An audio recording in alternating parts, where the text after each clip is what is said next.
I'd like to begin this meeting at Bethlehem City Council for Tuesday, July 5th. Will everyone please stand for the invocation to be given by Reverend Monsignor William Baber, St. Simon and Jude Church. Please remain standing for the pledge to the flag.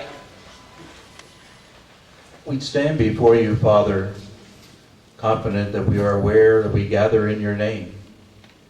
Come to us, remain with us, enlighten our hearts, give us light and strength to know your will and to make it known and to live it in our lives.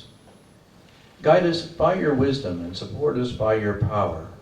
For you are God, sharing the glory of Father and Son. You desire justice for all. Enable us to uphold the rights of others, not allow us to be misled by ignorance or corrupted by fear or favor. Unite us to yourself in the bond of love and keep us faithful that all is true. May we temper justice with love so that all our decisions may be pleasing to you and earn the reward promised to good and faithful servants. We ask this through Christ our Lord. Amen. I pledge allegiance to the flag of the United States of America and to the republic for which it stands, one nation, under God, indivisible, with liberty and justice for all.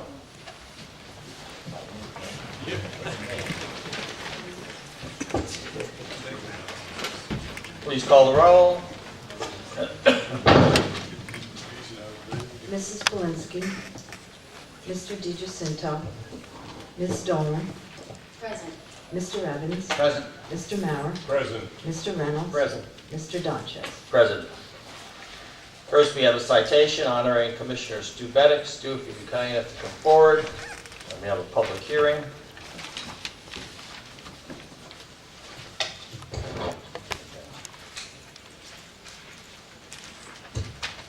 This is really an honor for me because I've known Stu for many, many years. We're both Southsiders, and it's kind of a double-edged sword to see you leave. Going down to DeSales, which is a great opportunity for you and your family. Whereas Stu Beddick has for the past 24 years served the citizens of Bethlehem in the police department, and whereas this individual who started in the department as a police officer in 1987 was promoted to detective sergeant in 2000, lieutenant in 2004, deputy commissioner in 2006, and became police commissioner in 2010, is known for his commitment to the job, having assisted thousands of Bethlehem residents by providing effective and efficient service. And whereas during his years of service he gained the respect and trust of the officers with whom he worked, and that of the people of Bethlehem who came to know him. Now therefore be it resolved by the Council of the City of Bethlehem that Stuart Stu J. Beddick be extended the gratitude of a city which is mindful of his 24 years of service and the special contribution he has made to the safety and well-being of the citizens of Bethlehem. And be it further resolved, now that Stu is retired from the Bethlehem Police Department, he will enjoy working at his new position at DeSales University and hopefully spending more time enjoying his hobbies of golf and driving his Corvette. And be it further resolved that Stu and his wife Jane be extended every good wish for a long and satisfying retirement, signed by the members of council. Stu, congratulations. I wish you the very best.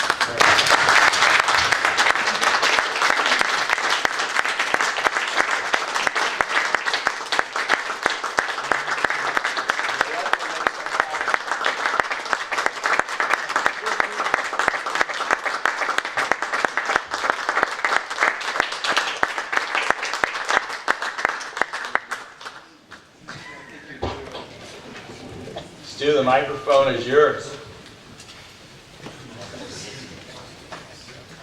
Yeah, I'm usually a little camera shy. Yeah.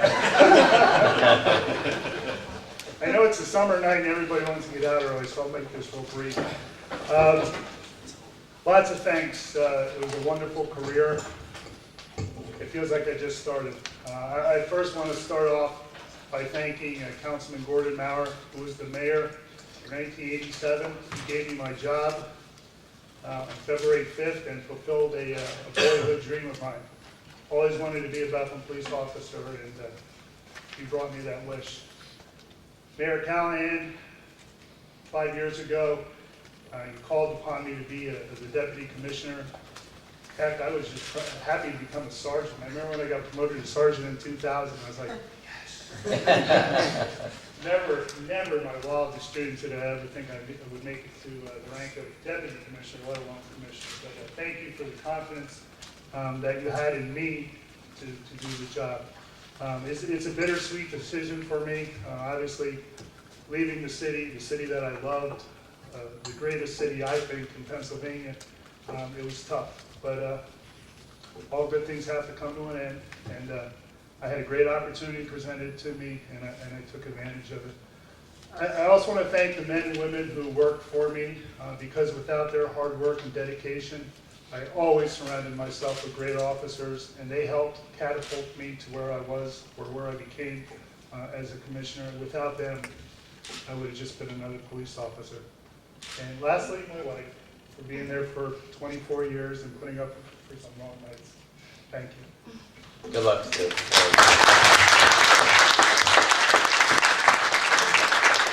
I told Stu he's got a tan, it looks like he lost a little weight. I mean, clearly not being commissioner is agreeing with me.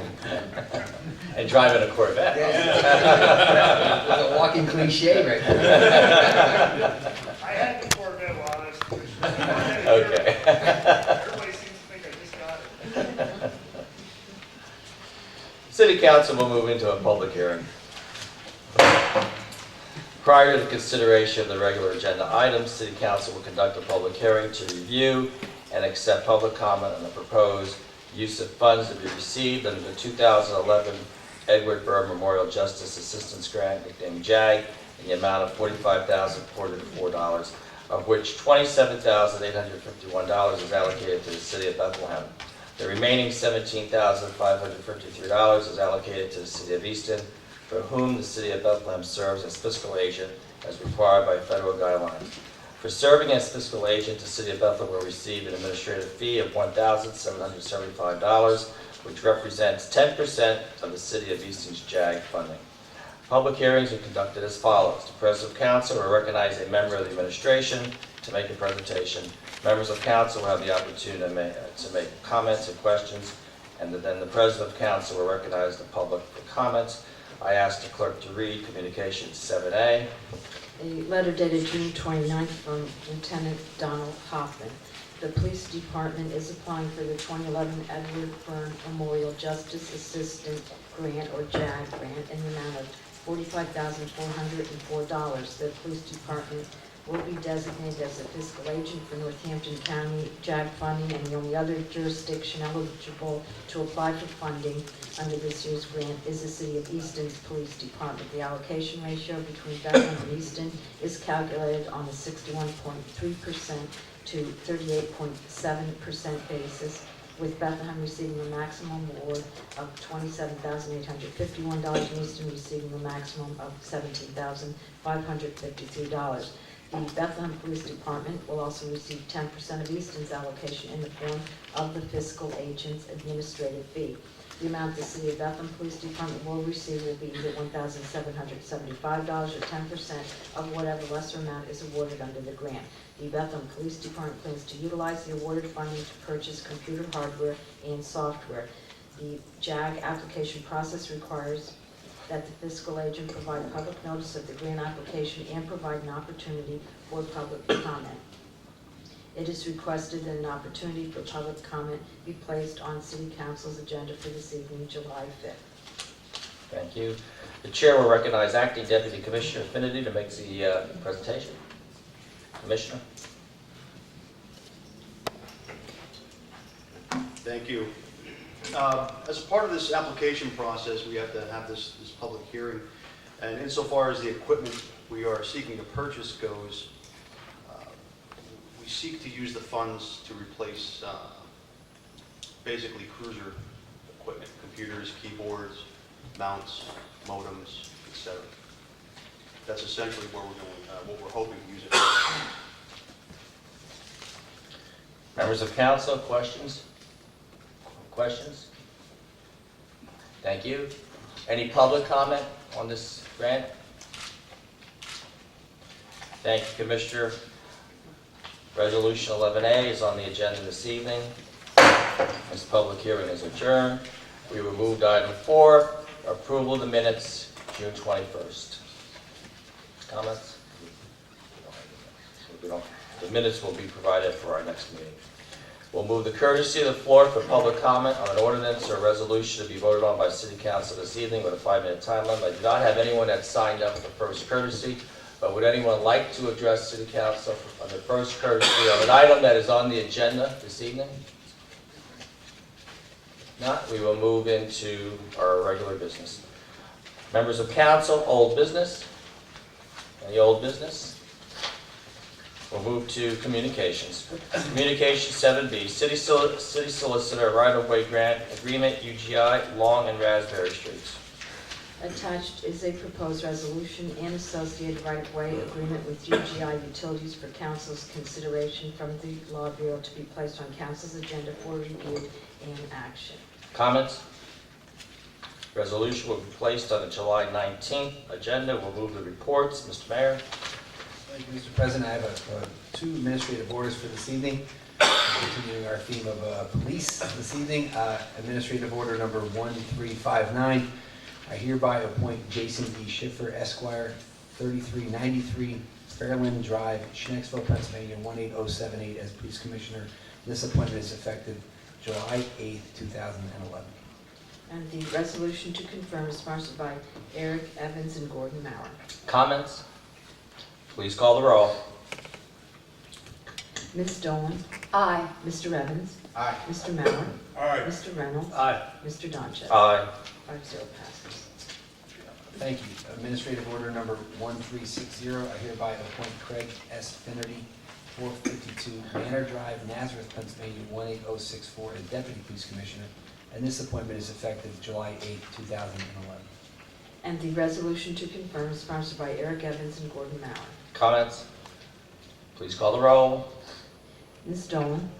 Aye. Mr. Evans? Aye. Mr. Maurer? Aye. Mr. Reynolds? Aye. Mr. Donches? Aye. 5-0 passes. One last comment. I wanted to speak a bit about last evening's post fireworks traffic congestion and gridlock in South Bethlehem. I know that council members perhaps may have received some emails or phone calls. I know that my office received numerous calls and emails this morning.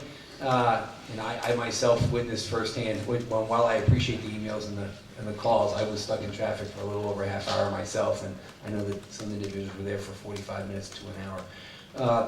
Overall, the Levitt Pavilion weekend opening was an enormous success and something that we should all be very proud of. We do estimate that we had approximately twice the typical attendance from past 4th of July weekends here in Bethlehem, which in and of itself is a good thing. Much of those additional attendees were in South Bethlehem, and in particular on the Steel Stacks campus, attending a patriotic concert and on the campus itself. So while attendance here on Payroll Plaza was down by about 25%, I'm sure the folks on the north side did not experience even the typical traffic congestion. Those on the south side had unacceptable congestion and gridlock. So there were some serious congestion issues. As I said, I myself was stuck in traffic, as were numerous department heads. So we all are well aware and bore the brunt of it ourselves. I do believe that there were some unusual circumstances that were unique to this particular event. Typical Music Fest will not have nearly, even the Music Fest events over in South Bethlehem will not have nearly the volume of cars on the parking lots and on the campus as there was for 4th of July, because much of that area will be closed off for cars. So we're anticipating people getting to Music Fest and particularly the south side differently than they did for the 4th of July. There are some other unique issues. So you've got an issue related to the movement of cars on the campus itself and some of the difficulties in getting people off of that campus and onto 3rd Street or onto 1st Street. Some of the issues in South Bethlehem right now are ongoing construction issues, in particular the north-south connectors between 3rd and 4th Street. Much of those are closed right now because of the ongoing construction of the Greenway, which we anticipate completion of by the end of this month. So that'll be alleviated. And obviously the continued ramp construction at 3rd and Broadhead, while we'll be there before through the end of the year and through Music Fest, will not be present. We God willing, this time next year, in July 4th. So we are meeting with Arts Quest on Thursday, July 7th, to go over an operational plan for Music Fest, to do the final touches to make sure that we're up to speed and we're prepared for the changes in the footprint of Music Fest going into this year's festival. We are also going to do a review of last night to better prepare for next year. Obviously, we need to do a root cause analysis of what took place last evening and come up with a better plan to move people in and out of the south side in the short term while the construction is ongoing, and then obviously be better prepared for next year. We have done similar exercises with the Sands. If you remember early on when they opened, there was similar gridlock and congestion issues, in particular when they would have some of their special event giveaways and car giveaways. But through working together with the Sands, as I'm sure we will do with and have done in the past with Arts Quest, we're going to come up with a plan to better address these issues so that when they come up, when they do come about, hopefully we can prevent them, but when they come about, we can react to them better. So. We've had a great deal of success in dealing with traffic issues in South Bethlehem over the years. It's kind of a double-edged sword in the sense that it's a good thing. We've got a lot more people visiting South Bethlehem, a lot more visitors and activity, but it's also caused some growing pains along the way. So we recognize that last night was unacceptable, as I said, having been there myself and experienced it. And we will certainly do better next 4th of July, and we'll be up to speed for Music Fest this year. So I just wanted to make council aware that those discussions are ongoing based on, I'm sure, some of the feedback that you've gotten over the course of the day. Thank you. Thank you. We'll move the committee reports. Mr. Reynolds, Finance Committee. The Finance Committee met on Monday, June 27th at 7 p.m. in the Mayor's Conference Room. The committee considered the following: transfer of funds, general fund, Bach Choir, September 11th commemoration. The committee did not approve the request. A temporary increase in firefighters, which the committee unanimously approved. A Penn Vest application for sewer system improvements, which the committee unanimously approved. And also amendments to Ordinance 2010-49 for the EMS facility and fire pumper, and amendments to Section 12108 for the gaming local share account. Thank you. Thank you. Ms. Dolan, Community Development. The Community Development Committee met on Tuesday, June 28, 2011 at 7 p.m. in Town Hall. The committee considered the Historic Preservation Plan. The committee unanimously recommended that City Council adopt a resolution for the Historic Preservation Plan with the following revisions. Change the 4 tiers to categories with names instead of numbers, with the names according to the specifics of the organization as noted in the paragraphs under each of the 4 tiers as follows: sufficiently documented, additional documentation necessary, private residences, Bethlehem Steel. In the paragraph under Tier 4 pertaining to structures on the former Bethlehem Steel property, in the second sentence, strike the words "are committed to" change the word "recognizing" to "recognize," add an appropriate adjective in front of the word "history," such as "tremendous" or "invaluable." The sentence as revised will read, both the city and various ownership entities recognize the tremendous history of the site while acknowledging that some flexibility will be required to encourage adaptive reuse of the vast structures on the site. The resolution to adopt the Historic Preservation Plan as revised by the committee will be placed on the City Council agenda of July 19th. Thank you. Thank you. We'll move to item 10, new ordinances. 10A, Bill 17, amending ordinance 2010-49, EMS facility and fire pumper, separate bank account. 10A. An ordinance of the City of Bethlehem, Counties of Lehigh and Northampton, Commonwealth of Pennsylvania, amending the tax ordinance for the year 2011. The Council of the City of Bethlehem ordains in Section 1 that the following paragraph in ordinance 2010-49, which reads as follows: for the construction of an EMS facility and acquisition of a fire pumper, the sum of 7,500 mils on each dollar of assessed value.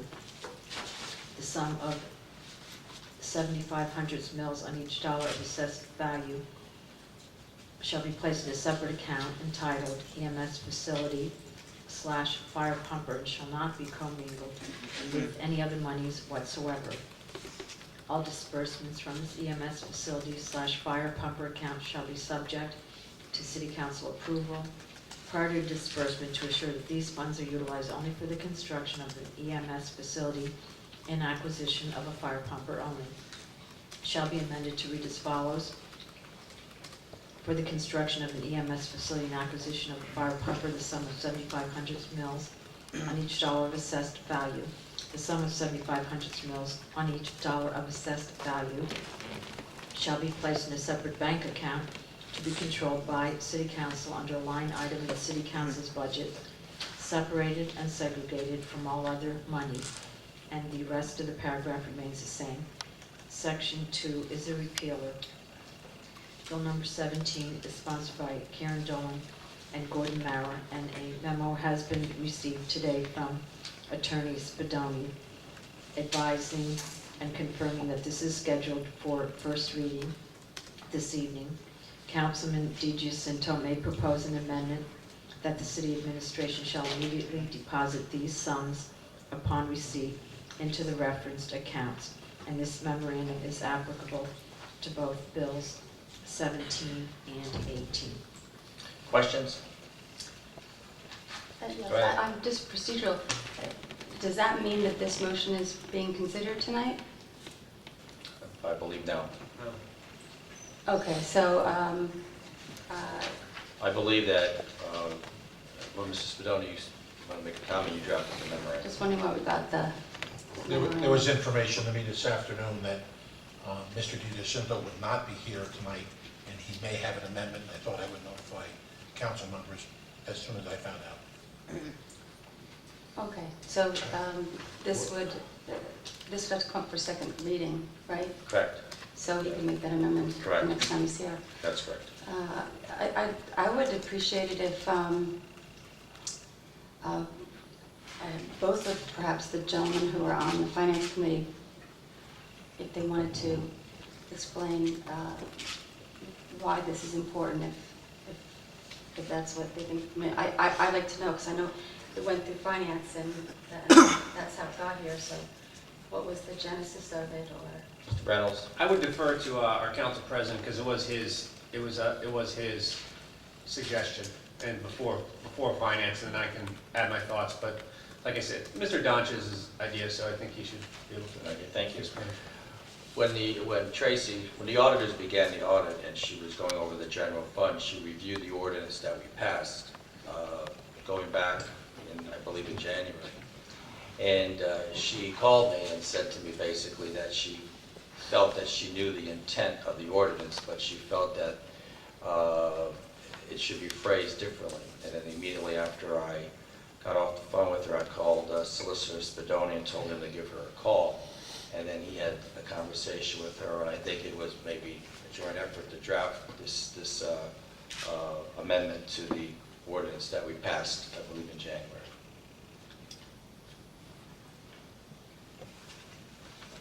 Okay, yeah, no, that's clear. I think we're going to. And then the only thing Mr. Reynolds? that I would, Mr. Donches may disagree or agree with me here, is that the only thing that we really amended at the committee meeting was after, I believe it was actually a suggestion from Mr. Reichert, that at the meeting, that add the language by which to separate, not just into a separate bank account, but into the language that Ms. Biedenkopf just read, that would be sent into an account to be controlled by City Council under a line item in City Council's budget, separated and segregated from all other monies. So that was a suggestion that I actually believe came up in a answer to a question that Mr. Reichert had given at the Finance Committee meeting. Correct. And then Mr. DiGiacinto endorsed that as well. And then he offered the amendment, and Mr. Evans and myself voted on it, which is the only change, I believe, and Mr. Donches may correct me, but I believe it's the only change from Mr. Donches' originally proposed amendment. And I'm fine with that. Yes. I just have one question. I mean, Ms. Dolan? does this, are we following a precedent? Does this create a precedent?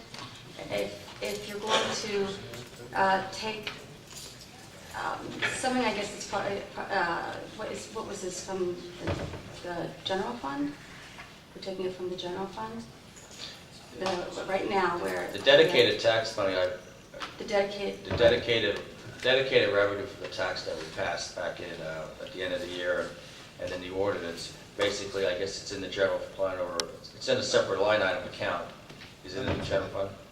It's in a non-utility account. Okay. We moved it over to 92. So this would take that money out of there and actually put it into city council's budget. Correct. So- As a new line item for the control of city council. And I understand, you know, the purpose of it.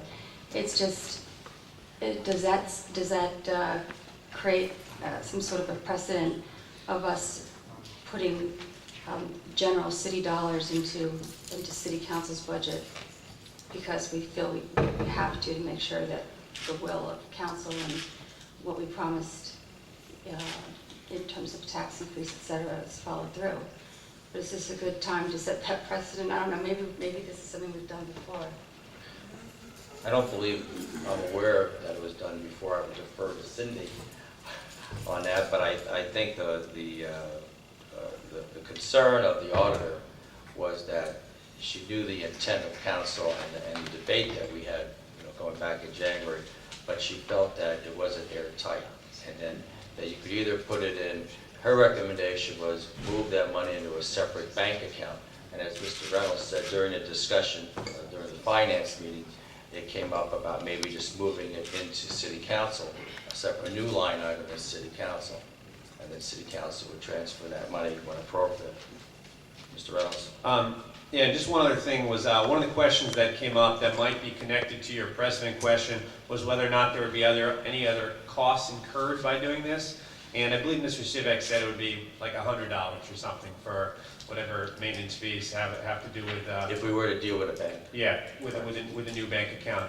As I said, I do think it's important as far as to take the step that went beyond Mr. Donchez's original suggestion was part of a conversation that Mr. Reichert had with Mr. DiGiacinto, where Mr. Reichert said, you know what, it doesn't matter to me or to the other members of the administration. I don't want to put words in Mr. Reichert's mouth, but that's the same thing that he had said at the meeting, where he had said that it doesn't matter to me whether or not you put it in city councils, and it was something along the lines of, and I'm paraphrasing, if that makes Councilman DiGiacinto, if that makes you more comfortable with this, so be it. I'm fine with that, we're fine with that. So that's kind of when Mr. DiGiacinto said, okay, I will make that amendment to have this put into a separate line item in city council's budget. And then the point was made that if we were going to spend this money, or if this was something else was going to happen with it, it would have to come to city council anyway. But as I said, it was basically Mr. Reichert saying, you know what, Mr. DiGiacinto, if that's the will of the finance committee, if that makes you feel more comfortable about this, that's fine. That's fine to put in city council's budget. May I make another comment? Go right ahead. That would be my third, though. No, I'll Question wait. and Go right ahead. Okay. We're going to have to vote on this twice again. Correct. And, This is first read. and this amendment was made by Councilman DiGiacinto, so there's, I think probably what I'll do is vote, but with prejudice, because I think what the auditor wanted, which was to, you know, if you really have this thing locked in with a direct promise to the taxpayers that that's where this raise is going to go. Okay, you're paying more money, but it's going to a couple things, and one of them is a EMS facility and a fire pumper, and that is a good instinct. But I think putting it under city council's budget is just bad accounting.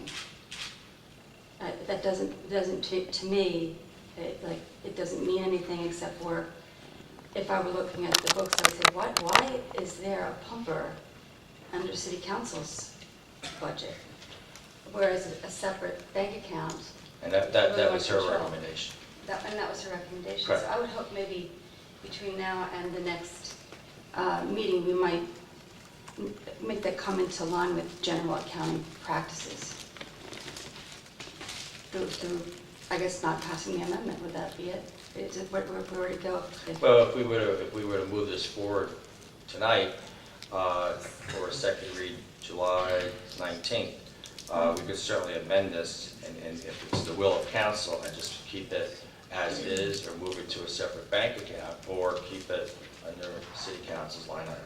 Yeah, it says shall not be commingled with any other money, so it already says that. But I'm sure Mr. Riker doesn't care, it's no sweat off his back, but I think it's a little bit of overkill. Any other? So anyhow, but I'll pass it forward out of respect for my colleagues. Thank you. Any other comments, Mr. Reynolds? Just a question, actually, Ms. Dodge, just for you. Was it something, I know that you had suggested this after a conversation with Ms. Rash. Is she aware of this latest language change having to do with the city council budget? I don't believe she is. Okay. I have not spoken to her this week. I probably will do that. Okay. Then just to kind of go along with council. But we can certainly send this to her. though. Yeah, send it to her and see whether or not that it's consistent with her accounting practices, and maybe that'll go a long way answer.